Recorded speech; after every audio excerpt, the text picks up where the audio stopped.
So, kailangan hanginan ko ng electric pan. Parang barbecue ba? Hanggang malakas-lakas na siya. Tsaka mo bitawan. So, sa video natin na to, papakita ko sa inyo bakit huwag kayong bibili nitong katol na Bauma. So, from yung packaging niya to yung performance niya to yung kanyang FDA approval. So, dito kasi sa amin maraming lamok. So, nagla-light ako from 6 to 8 na katol gabi-gabi. So, medyo malakas tayo gumamit ng mga katol. So, dito pa lang sa kanyang packaging, hindi na nakalagay kung sino yung kanyang manufacturer. So, walang pangalan ng kumpanya. Sa pangalan niya, alam mong Chinese, so malamang China ito. Pero, yun lang. So, merong description kung gaano daw siya kaganda gamitin, may mga instruction, meron pa siyang approved for production at may certificate, meron siyang pesticide registry, pero walang pangalan ng kumpanya. So, unang sign na yan, no? Okay, wala siyang pangalan kung sino yung kanyang manufacturer. Tapos tara, buksan natin para makita mo kung gaano kahirap siya buksan. Okay, buksan natin para makita nyo. Ito, bukas na to eh. So, mag-open tayo ng bagong packaging para makita naman natin kung paano. So, naka-plastic siya sa labas. Okay. Tapos, yung nga pala sa experience ko nito, kadalasan, yung laman niya, may mga putol or crushed siya. Hindi ko alam kung malas lang ba sa handling o yung quality niya talagang masama. So, yan. Paglabas mo sa kanya, naka-kwan siya. Naka-sealed wrap pa siya. So, mahirap siya buksan eh. Kailangan mo ng gunting. Tapos, meron siyang stand. Kadalasan, isa lang yung stand na kasama. Pero, for some reason, eto, dalawa yung kasama niyang stand. So, pag tinry mo na kamay, punitin to, napakahirap, hindi kaya. So, kailangan mo ng gunting para buksan mo siya. Okay. Yan. Para lang mabuksan siya.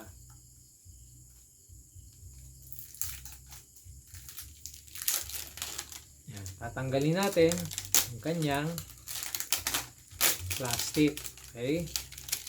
So, sana buo to. Sana walang mga... Ayan, putol oh. Kita nyo. So, maraming kwan eh. Putol. So, kung hindi putol, durog. So, yung quality control niya. Tapos, yung sinasabi niya sa kahon na 12 hours, hindi totoo. So, yung ibang coil niya, 8 hours, ubos na. Yung iba, 9 hours. Yung iba, umaabot ng 10 hours. Yung iba, umaabot nga ng 12 hours. Pero kadalasan, nasa 9 hours lang kadalasan.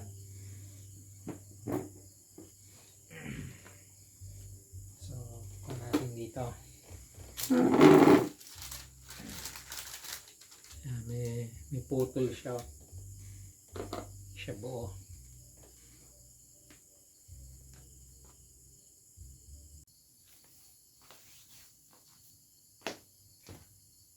So, ngayon, ang sisindihan ko sa gabing to, 6. So, kailangan ko ng 3 coil na aking i-ampere. Okay? Tapos, tignan nyo kung ilang posporo yung uubusin natin.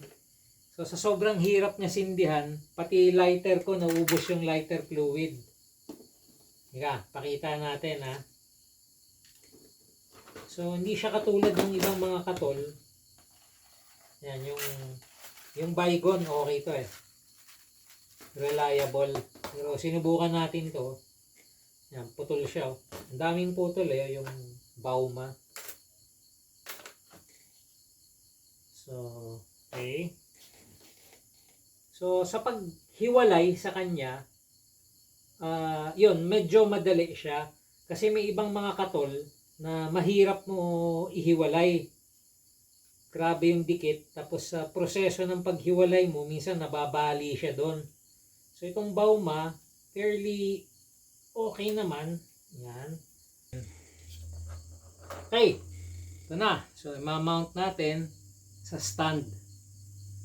Naka pre-prepared na siya kasi gabi-gabi na nagpapasindi ako dito ng mga katol kasi nasa marshlands and swamps kami dito, so medyo maraming lamok. So sinubukan ko yung iba-ibang mga katol para makita yung mga effective tsaka kung paano yung mga performance nila. So eto, sinubukan ko tong Bauma kasi malakas daw pumatay, tsaka according sa box niya wala siyang amoy. Na totoo naman, hindi tulad nung Baygon saka nung mga Lion Tiger, na amoy mo siya. Ngayon para mamask yung amoy nila, nilalagyan nila ng perfume ng pabango tapos mausok. Itong Bauma, ang advantage lang niya, mahina yung amoy niya tapos hindi siya ganun kausok. So yun lang yung advantage na masasabi ko sa paggamit nitong Bauma. Other than that, hindi ko talaga siya nire-recommend eh. Pero ito, tignan natin. Baka curious kasi kayo eh. Gusto nyong makita para meron naman tayong product performance. Okay? Yan.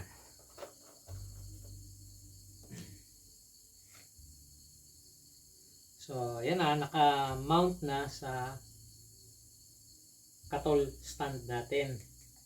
So, 6. Okay. Try natin gamitin posporo. So, mauubos mo isang kahon bago mo masindi. Kasi ang hirap niyang sindihan. So, normally yung mga ibang katol sa isang stick, pag sinindi mo siya, liliyab na yan eh. In fact, pag lumiyab, pwede mong gamitin yung liyab niya para sindihan yung ibang mga pan natin. Yung ibang mga katol natin. Teka lang. Kukunin ko nga pala yung aking electric pan para makita nyo yung diskarte ko ah.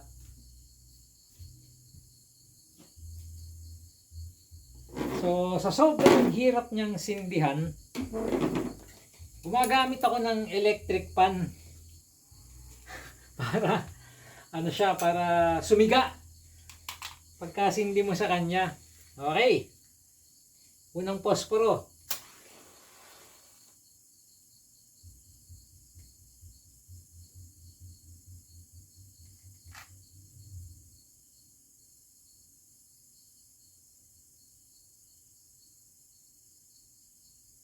Maubos na yung posporo. Okay, na. So isang posporo. Sige, hayaan lang natin ha. Tignan natin kung magtutuloy-tuloy siya. Pero sa experience ko, namamatay kasi siya. So para tumuloy siya, ini-electric pan ko eh, kadalasan. So, itong pangalawa naman.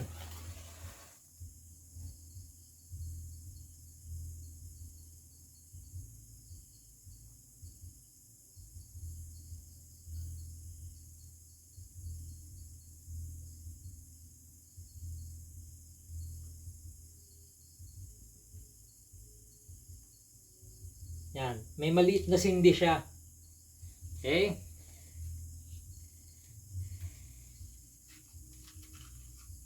So yun, walang pangalan ng kumpanya kung sino nag-manufacture sa kanya. Tapos hindi talagang 12 hours yung kanyang pagsindi. Nasa 9 hours lang ang average niya eh. Tapos mahirap siyang sindihan. Tapos yung packaging, pag binuksan mo, kadalasan may mga putol, may mga durog siya. Yan. Okay.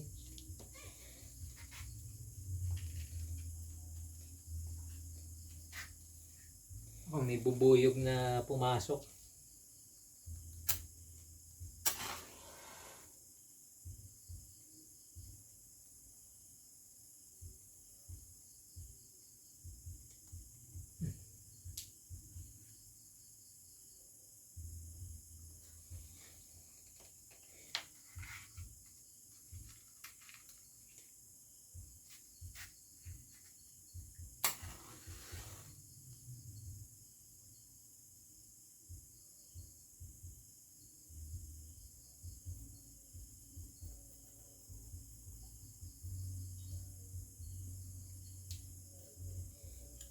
Ayaw sumindi. Okay? Isa na naman posporo.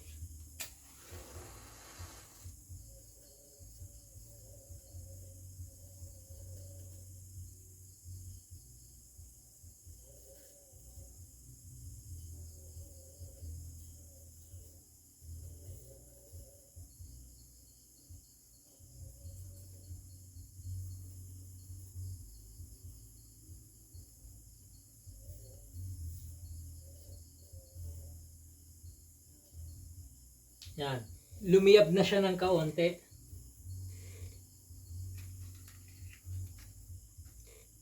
Ito patay na. Patay na. Ito patay na rin. Wala na.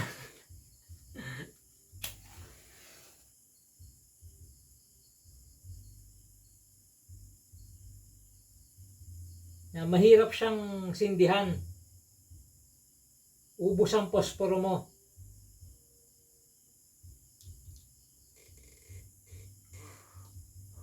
Patay na. So, dalawa patay na. Ito patay na rin. Wala na. So, ito patay na rin. Wala na. So, uubos ka ng maraming posporo. Papaso ka pa. So, ang ginagawa ko, pagka may kaunting siga siya, may kaunting sindi, hinahanginan ko na lang ng electric pan para tumuloy.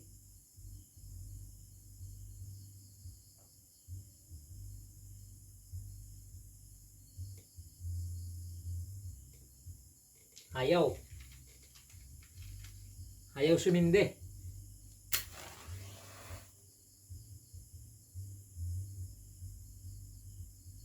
Tindi. Fireproof. Fireproof siya eh. Ayaw lumiyab. Eh di ba dapat sumindi siya? Kasi katol siya eh. Ayan, may konting liyab. Eh, electric panin ko ngayon siya. Ayan o. Oh. So, sumisiga siya. So, para maalagaan yung siga. Kasi pag hindi mo hinanginan, mamamatay siya eh.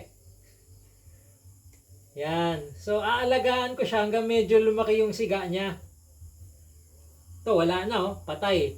Patay. Ito, may kaunti oh. May kaunti. So, kailangan hanginan ko ng electric pan. Parang barbecue ba? Hanggang malakas-lakas na siya, tsaka mo bitawan. Okay. Balikan na naman natin to. Sindihan na naman natin.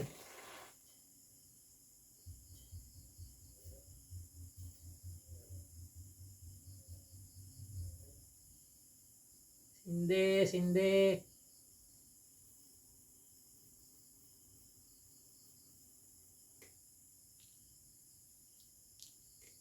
Yan, may kaunti. May kaunting siga. So, electric pan. Kailangan ko hanginan. Kailangan paypayan. Parang barbecue eh. Parang uling ba?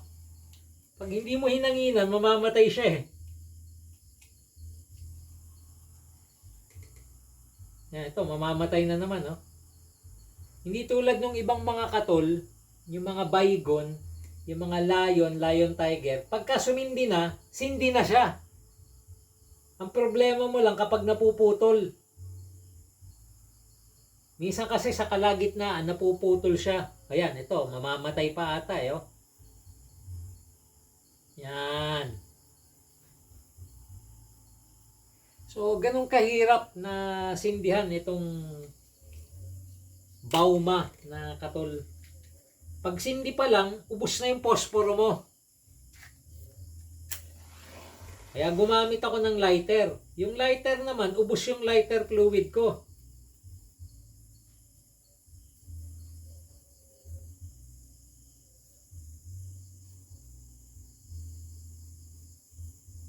Pag, yan, may kaunti. Pag-aasa ka lang sa apoy, hindi mo siya mapapaliyab eh. Namamatay. Ako, mukhang namatay ata to ah. Ayun, may konting siga. Yun.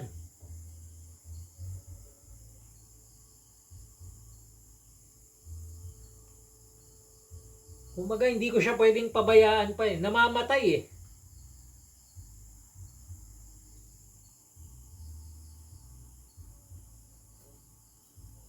Napaka-gastos na sindihan itong katol na to. Ito, buhay pa ba to? Ako, ayun, ito medyo buhay pa. Ito, patay.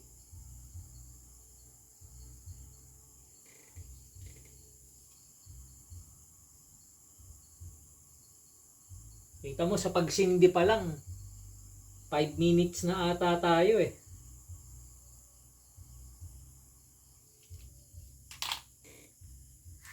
Ito, patay. So, ilang posporo na nagamit natin.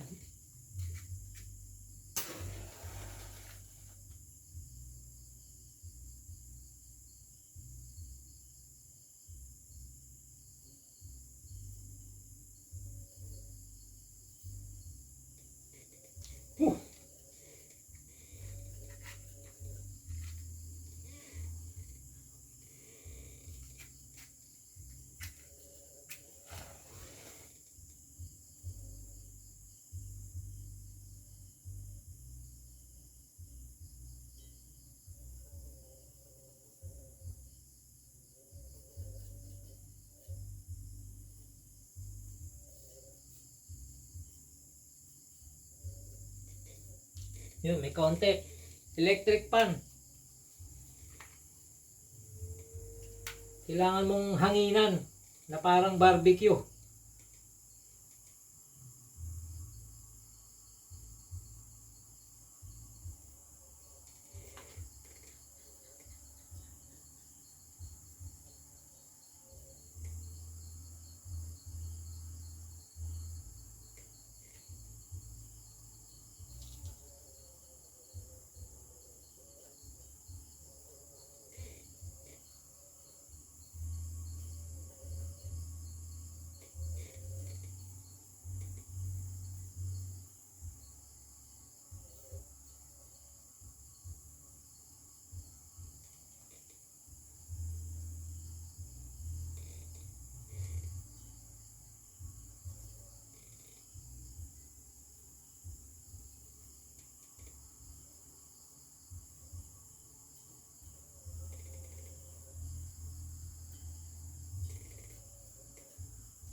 Okay, mukhang pwede ko nang iwanan yan. So on the average, gagamit ka ng mga tatlong posporo at saka electric pan. Tatlong posporo, saka may tulong ng electric pan para tuloy-tuloy yung liyab niya. Ito, swerte, naka isang posporo lang. Ito, dalawa. Ito, dalawa. Ito, tatlo. Ito, dalawa. So, tapos yung sinasabi niya na 12 hours, hindi totoo yan. So, kunin natin yung ating relo.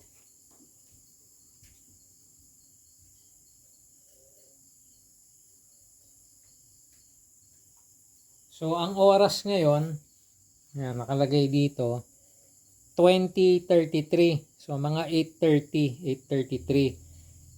So, kung 12 hours siya, dapat 8 o'clock or 8:30 ng umaga. Pero makikita mo 5 o'clock pa lang ng umaga o 6 o'clock pagising natin bukas, ubos na yan, wala na. So hindi totoo yung 12 hours niya. O ipo-position lang natin sa kanya-kanyang mga lugar. Tapos papakita ko sa inyo. Bali, ayan, dinispatcha na natin sa mga strategic na mga lugar. Yun, sa ilalim ng mga pushcart natin, ilalim ng may mga ref natin, gano'n. Kung saan posibleng bumahay yung mga lamok sa ilalim ng lamesa, gano'n. Kasi dyan sila gumagawa ng mga bahay, yung mga sulok-sulok. Yan, sa ating mga bodega, ganon. Check natin bukas ha. So 8:33 kanina, no. So tignan natin anong oras siya maubos. So marami tayong stock ng mga katol at lahat ng mga brand na subukan na natin yan. So ang isang kahon ay 2 to 3 days ubos yan. At ito na, i-check na natin. Time check is 6:21 ng umaga. So, wala na. Ubus na siya. So, ano siya? Hindi siya 12 hours. So, 9 hours lang siya.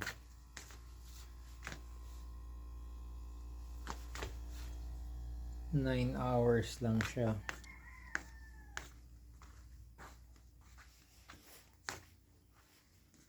Ang Bauma Katol.